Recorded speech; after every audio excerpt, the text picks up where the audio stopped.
தேனி அடுத்த பழனிச்செட்டிப்பட்டி பகுதியில் புதைக்கப்பட்ட பிரேதத்தை தோண்டி எடுத்து வந்து சாலையோர கறிக்கடை முன்பு வைத்து அராஜகத்தில் ஈடுபட்ட நபரால் பரபரப்பு ஏற்பட்டது. இது குறித்தான முழு விவரங்களோடு இணைகிறார் நமது செய்தியாளர் சிவசபாபதி. வணக்கம் சிவசபாபதி, இந்த சம்பவம் தொடர்பான முழு விவரங்கள். தேனி மாவட்டம் பழனிச்செட்டிப்பட்டியில இருக்கிற மயானத்துல வேலை பார்க்கிறவரு குமார். இவர் காலையில பாத்தீங்கன்னா சங்கீதா மட்டன் ஸ்டால் அப்படிங்கிற ஒரு கடையில போயிட்டு ஒரு கிலோவுக்கு மேல கறி கேட்டிருக்காரு. கறியினுடைய விலை மிக அதிகமா இருக்கிறதுனால கறி இலவசமா தர முடியாது அப்படின்னு சொல்லிட்டு அந்த மாயான பணியாளருக்கு சொன்னதுனால அவர் ஆத்திரத்துல என்ன செய்யறாரு, அருகில் இருக்க ஒரு சுடுகாட்டுக்கு போய் அங்க 4 நாட்கள் முன்பு புதைக்கப்பட்ட ஒரு குளத்தை தோண்டி எடுத்துட்டு கடை முன்னாடி போட்டுட்டு போயிடுறாரு.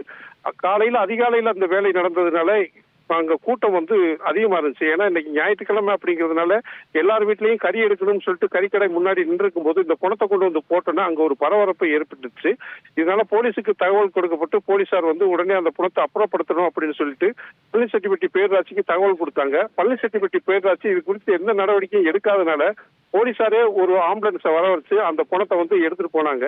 இது பற்றி பாத்தீங்கன்னா அதாவது மயான தொழிலாளர் குமார் மேல தற்பொழுது வழக்கு பதிவு செஞ்சு அவரை ஸ்டேஷன்ல வச்சு விசாரணை பண்ணிட்டு வர்றாங்க. உங்கள் விவரங்களுக்கு நன்றி சிவசபாபதி. செய்திகளை உடனுக்குடன் தெரிந்து கொள்ள உடனே சப்ஸ்கிரைப் பண்ணுங்க.